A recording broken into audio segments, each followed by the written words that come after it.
The sun rises over the South China Sea, illuminating the gray hulls of new warships. These vessels, flying the Philippine flag, are symbols of a nation's resolve. Their story begins in Japan, now supplying military hardware to its neighbors. Two former rivals now stand united, forging a new alliance for regional stability. The sight of Japanese-built ships under a Philippine flag marks a profound shift in Asia's security landscape. The Japan-Philippines alliance is a testament to the power of cooperation in a changing world. To understand today's partnership, we must confront a difficult history. Japan and the Philippines share a legacy marked by both conflict and cooperation. The Second World War left deep scars. Japanese occupation brought suffering, the Bataan Death March, and the destruction of Manila. These events created lasting mistrust and animosity. For years, the wounds were too fresh for reconciliation. Yet, even in darkness, Filipino resistance and nationalism grew stronger, shaping the nation's identity. Over time, both countries made conscious efforts to move forward. The journey from bitter enemies to strategic partners is a testament to diplomacy and shared interests. The legacy of war lingers, but both nations have chosen to focus on mutual respect and cooperation. This shared, painful history makes their current alliance even more meaningful. It shows that even the deepest divides can be bridged. Former adversaries can find common ground and work together for a better future. Today's partnership is built on the lessons of the past. It's a powerful example of how nations can transform conflict into lasting peace. The Japan-Philippines alliance stands as proof that history does not have to dictate the future. Together, they face the challenges of a new century. Reconciliation began slowly after World War II. The San Francisco Peace Treaty and Japanese reparations laid the groundwork for a new relationship. Diplomatic ties normalized in 1956, opening doors to economic and cultural exchange. Japan became a major investor and aid provider, fueling Philippine development and its own economic growth. Infrastructure projects, trade, and technology deepened interdependence. Cultural exchanges, students, volunteers, and pop culture helped break down old stereotypes. Trust and friendship grew, one person at a time. In recent decades, the partnership expanded into security. Japan provided patrol boats and began joint military exercises with the Philippines. These early steps set the stage for today's deeper defense partnership. The evolution reflects changing geopolitics and shared maritime challenges. The foundation of decades of reconciliation and cooperation now supports a strategic alliance.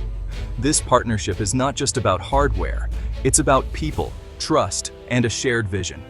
The Japan-Philippines relationship is a model for turning history's pain into progress. Together, they are building a future based on mutual benefit and security. The journey from post-war animosity to alliance is a remarkable transformation. It's a story of resilience, adaptation, and hope. The defense partnership reached new heights with the transfer of major Japanese warships to the Philippines. This historic deal, finalized after high-level talks, involves 2 decommissioned destroyers and several multi-role patrol vessels.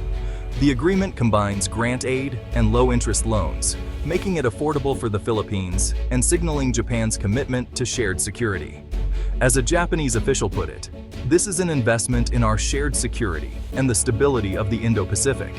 Enabled by Japan's 2023 National Security Strategy, the deal marks a major shift from Japan's restrictive arms export policies. Legal and constitutional hurdles were navigated to allow defensive transfers to key partners.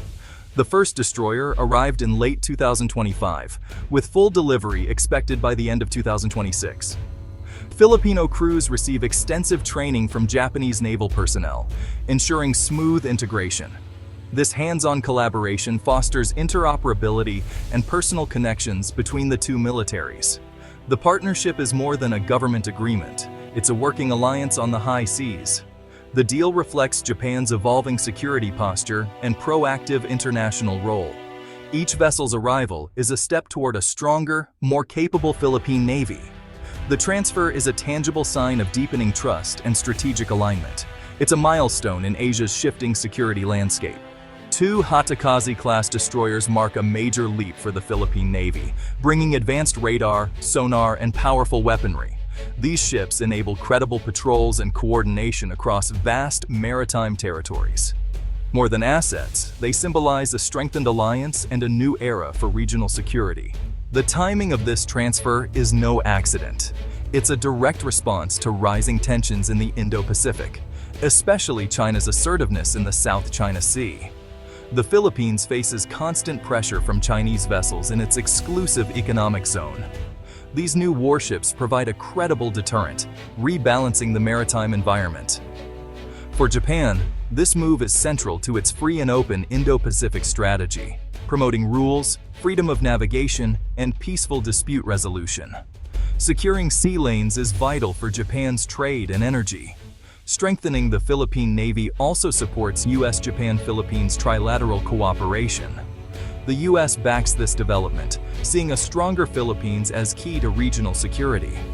This partnership creates a more resilient, layered security architecture. The transfer sends a diplomatic message. Nations are willing to support each other against coercion. It sets a model for other Southeast Asian countries facing similar pressures. The impact goes far beyond hardware. It's about shaping the region's strategic environment. The Japan-Philippines alliance is redefining the rules of engagement in Asia. Defense analysts worldwide are watching closely. Assisting partners like the Philippines is proactive policy. It's about preventing conflict by demonstrating strength. Defensive moves can be seen as provocative, highlighting balance. The Japan-Philippines alliance is a test case for regional security. The transfer of Japanese warships is reshaping Asia's geopolitical landscape. It elevates Japan-Philippines ties from economic partnership to strategic alliance. Regular high-level meetings and joint planning are now the norm. The move influences ASEAN, offering a model for other members facing maritime challenges. It could spur a network of bilateral and multilateral security arrangements, making the region's security architecture more resilient. China views the transfer as a challenge, warning it could escalate tensions and undermine dialogue. Beijing may respond with increased naval presence and economic pressure. This dynamic creates a classic security dilemma. Defensive moves by one side, seen as threats by another. The partnership also strengthens the U.S. alliance system in the Indo-Pacific. It encourages joint exercises and information sharing among allies like Australia and South Korea. The Japan-Philippines deal is more than bilateral. It's a pillar of regional security. Its effects will be felt from Washington to Canberra and beyond. The alliance is a signal that Asia's security order is evolving. The world is watching as new alliances take shape. We are witnessing a new chapter in Asian security. The transfer of Japanese warships to the Philippines is a symbol of a region in transition. Two island nations, once adversaries, now shape their destiny together. The sight of former Japanese destroyers under the Philippine flag shows how far they've come. This partnership provides credible deterrence, strengthens alliances, and upholds the rule of law at sea. It's about collective self-defense, not aggression. The model may inspire others, but challenges remain: miscalculation, pressure from larger powers, and the need for steady leadership. Success depends on using this new capability for defense, not provocation. The responsibility now rests with leaders in Manila and Tokyo. As the ships set sail, their journey will help chart the Indo-Pacific's future. The story of the Japan-Philippines alliance is still being written. The world will be watching as this new era unfolds,